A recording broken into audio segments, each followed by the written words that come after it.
আমার ছোট ছেলের স্কুলে সামার ফেস্ট 2 মাসের জন্য স্কুল ছুটি পড়ে গেল। এখানে সামারটা খুব স্পেশাল। তো স্কুল থেকে বন্ধ হওয়ার আগের দিন এরকম একটা ইভেন্ট প্রতি বছর অর্গানাইজ করে।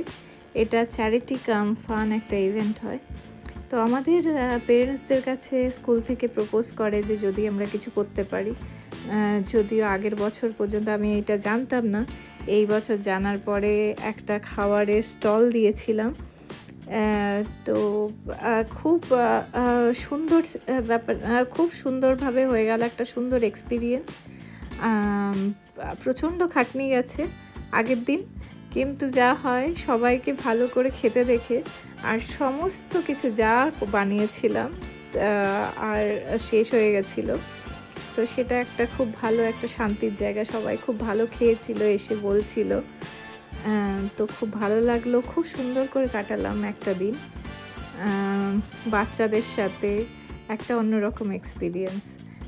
বাচ্চাদের বাবা মারাও এসেছিলেন, খুব ভালো লেগেছে, খুব সুন্দর একটা এক্সপিরিয়েন্স হলো।